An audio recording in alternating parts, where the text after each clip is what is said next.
What's up, y'all? This is Nightmare Baller One, Markeem, whatever you know me as.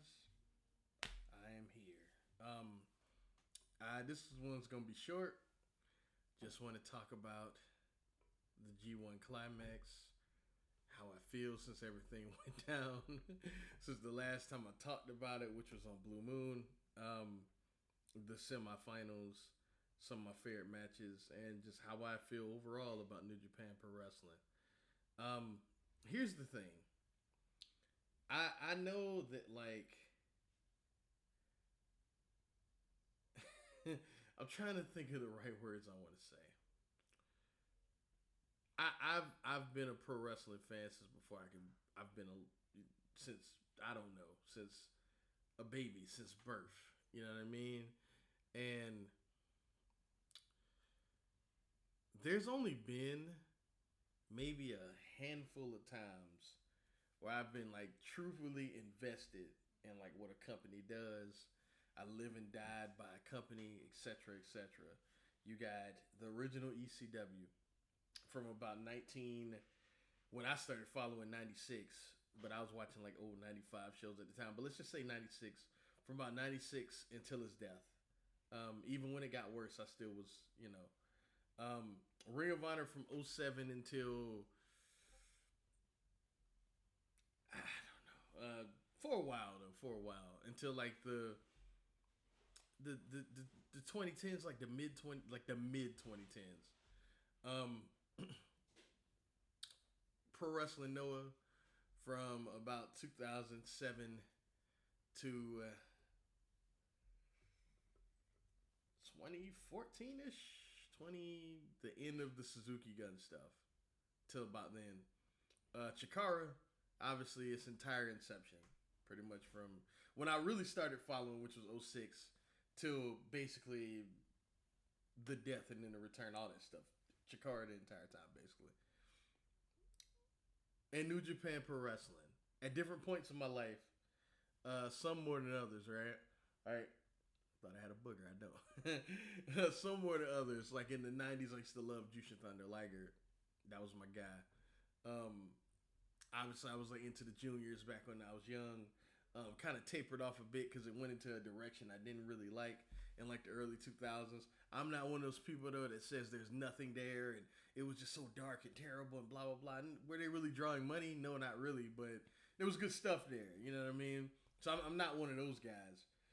But you know, off and on my entire life, but none more than from about 2013, not 12, because I like 2012, but from about 2013 until the start of the pandemic, nothing has ever made me feel, and this is all of them, with exception of maybe ECW, but everything except maybe ECW made me feel like New Japan did in that period. And it's tough for me because I told myself for the longest I was not going to let another company play with me. Period. Like, just not going to do it. I let the WWE play with me for too long, for way too fucking long. And I was never one of those people that were overly invested in the WWE. Never at any point in my life. But it was always convenient. I always watched it, and I always got fucking upset. You know what I mean? And it got to the point where I was like, no, I'm not doing this. I'm just not doing this. Um, I'm going somewhere with this, I promise. And AEW, I know a lot of people say a lot of times that, Marquin, you be overreacting about AEW. And honestly, I don't. Like, I feel like a lot of motherfuckers underreact about AEW. I'm very hard on that company because that company is now in a position where they have all the top stars from everywhere. Because if Tony Khan wants somebody, they just go fucking get them. You know what I mean? So yes, I'm hard on them. Sorry who that offends, right? And I've always been like that. Like, and now like legit, I like the show more. But what I said is really true. Like it has never, even when it was at its best, ever made me feel like any of those companies I named. It never got me there because I never felt like the storytelling was as strong as all those companies I named just because of the constraints of what they do on television and the nature of TV wrestling, right? There's just something about American TV wrestling that just is not for me. They were different enough where I promise you this isn't about AEW, but it's just on my head. They were different enough where I was like, I'll watch this every week. But they've never grabbed me the way all those other companies I named did, right? So, I can't even throw them in there. I'm hard on New Japan, and I yell and scream and I holler about New Japan because I know, even throughout this tournament, the thing that gave me the high that I got in that time period is in there. It's in there. It is in there somewhere, dying to come out. Like the way that, and I think it's the nature of Japanese wrestling in general. Like Japanese wrestling, the way Japanese wrestling is, right, is that the fan base, the vibe, everything about it is nothing quite like it in the world. You know what I mean? Lucha Libre has a similar type of passion from their fan base, right? But it's a different type of thing. You know what I mean? CMLL is slowly becoming one of those companies I named too, but for me, but there's like this era of CMLL, but like it's like a passion that I can't really explain, and I feel it when I watch it. It touches me in a way that like I feel like I'm there with those people. Do you get what I'm saying? And I saw flashes of it all throughout the tournament. I saw great finishing stretches. I saw the fans get into it. I saw them, live and die by their guys and things like that. And I'm like, man, this company could be this. Even without Kazuchika Okada.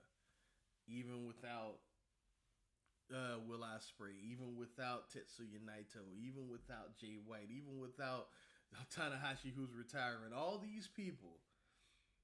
I'm like, they could just be this. Because they've always done this. Anytime they've lost people, they retooled and they come back sometimes stronger.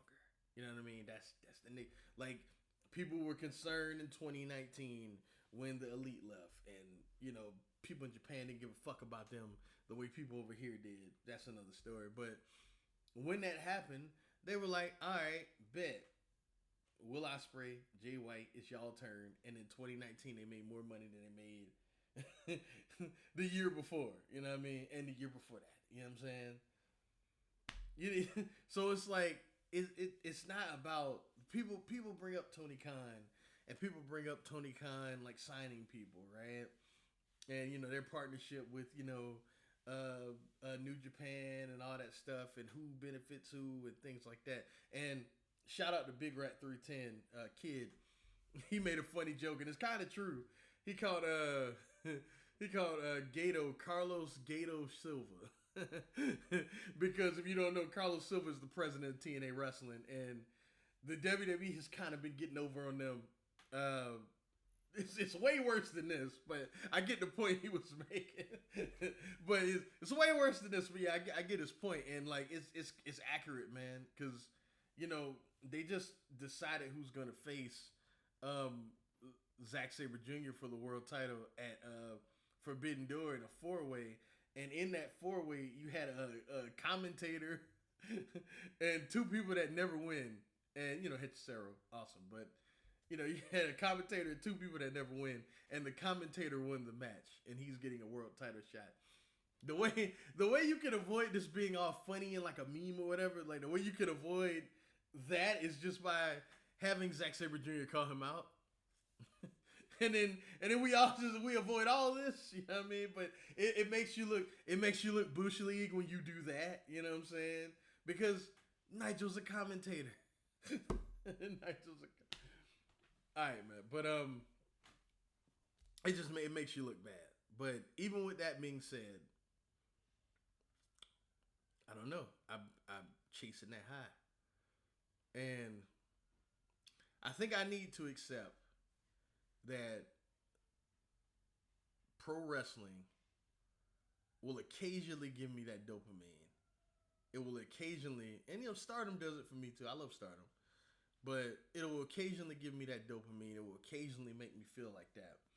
But as far as a sustained feeling again and again and again, when I'm like, holy fuck, I can't wait to see what comes next. Holy fuck, I can't wait for these two matches. Holy fuck, I'm buying hundreds of dollars of merch based on a wrestler that I like. You know what I mean? Holy fuck, you know what I mean? As far as a company doing that for me again,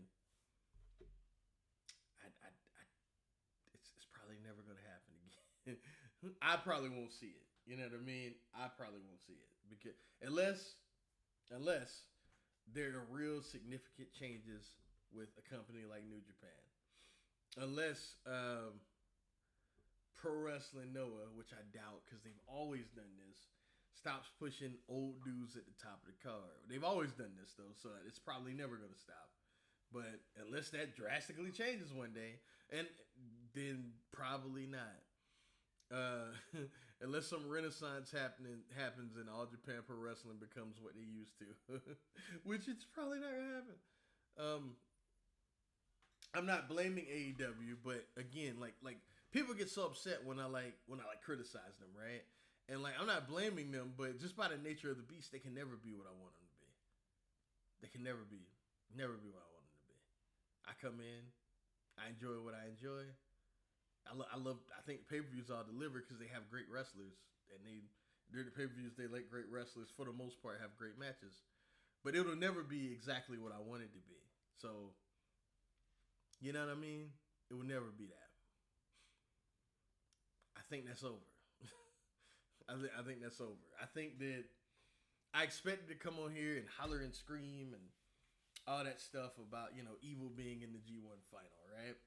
I fully expected to do that, but I don't think there's any need to do that because this is the bet they made. This is the bet they made. What they were going for, and it's ironic, totally random. What they were going for was something like a similar situation to the 2019 G1 final, where you had a guy who was a babyface against a guy who was a heel that did all these underhanded tactics, that cheated and all that stuff, right? And what they wanted was for the entire crowd to get behind this babyface guy, right? But like the the psychology was off because these fans, to their credit, they know what time it is. Yes, technically Konosuke Takeshita is triple contracted. He has a contract with DDT, has a contract with AEW, has a contract with New Japan. But we know who Daddy is, man. We know who allowed Takeshita to do that.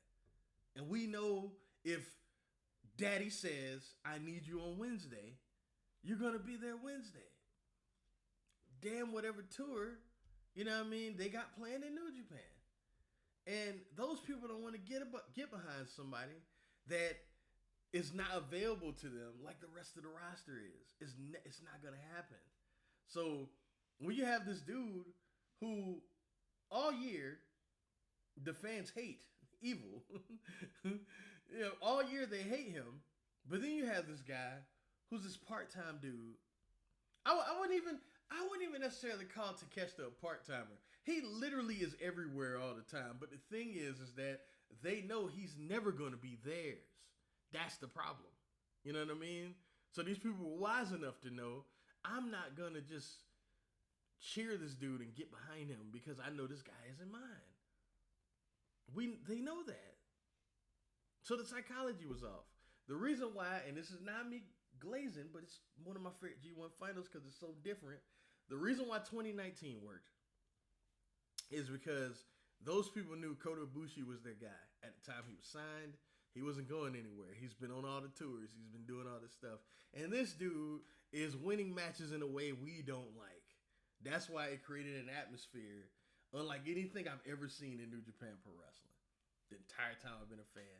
When did I discover New Japan? Mid-90s? Mid-90s. So all like 30 some odd years of me following that company.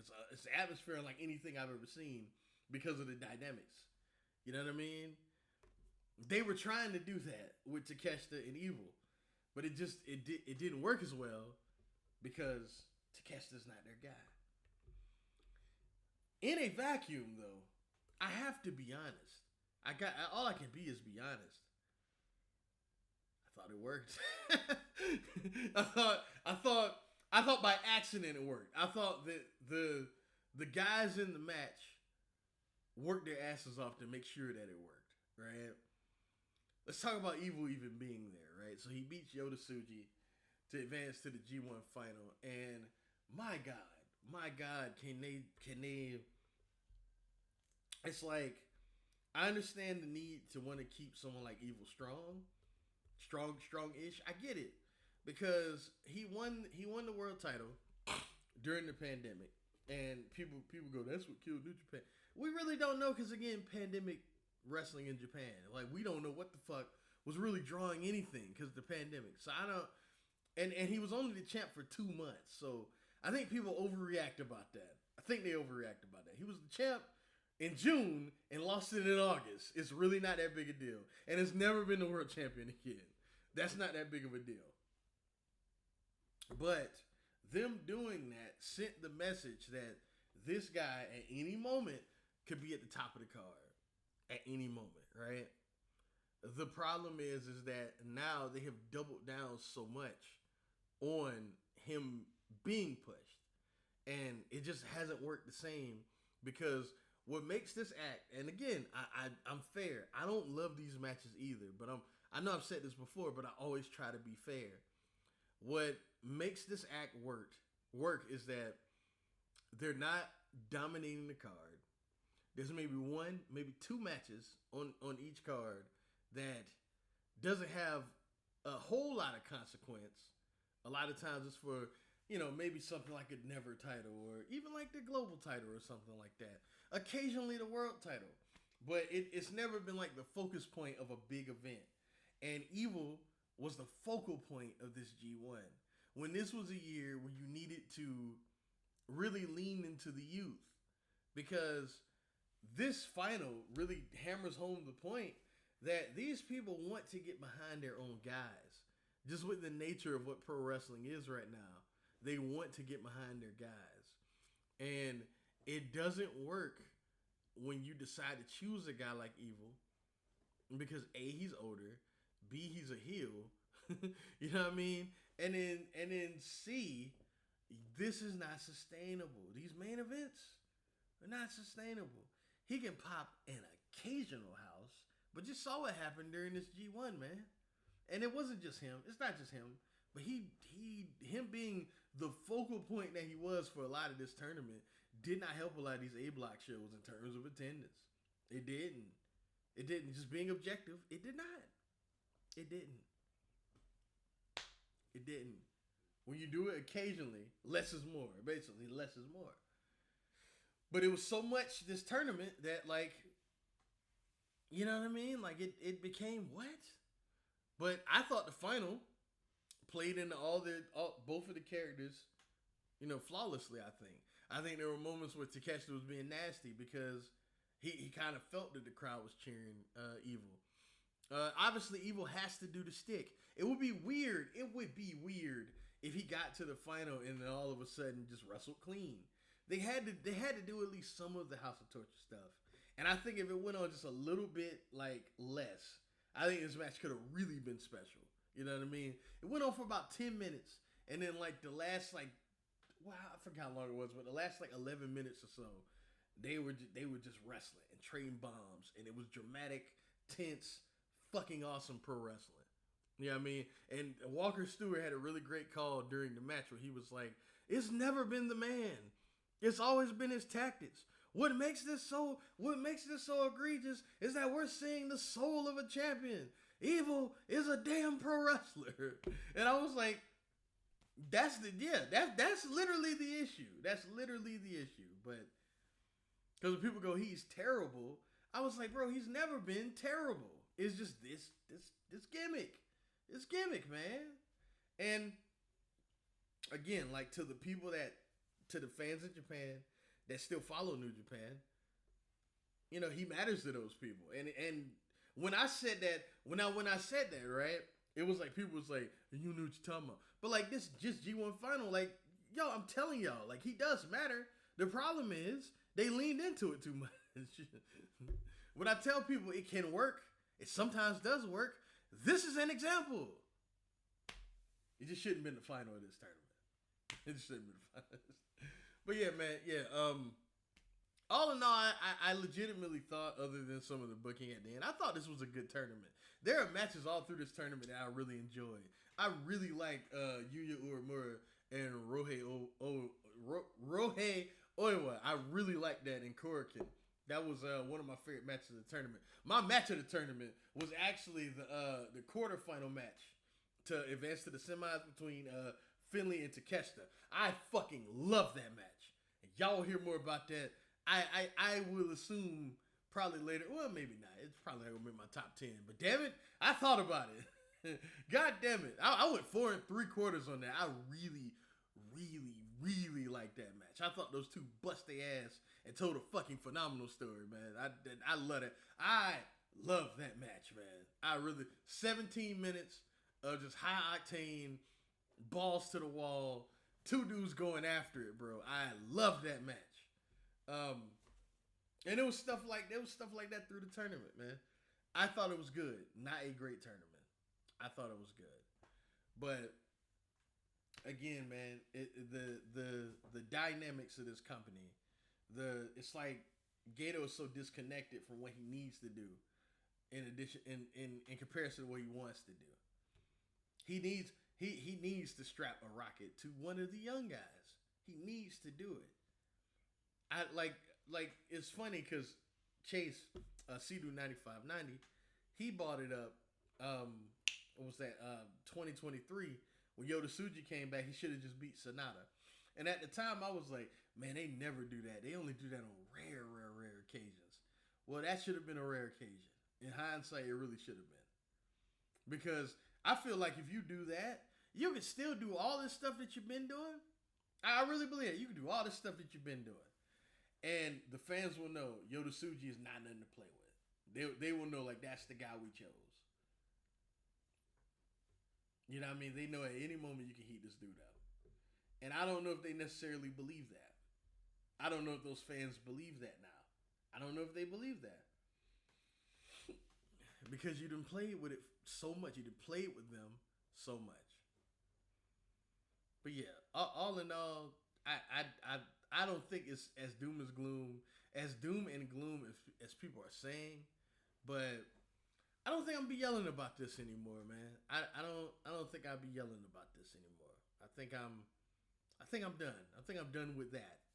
I will watch, you know what I mean? Because again, there are moments I get that high, but nah, I'm not.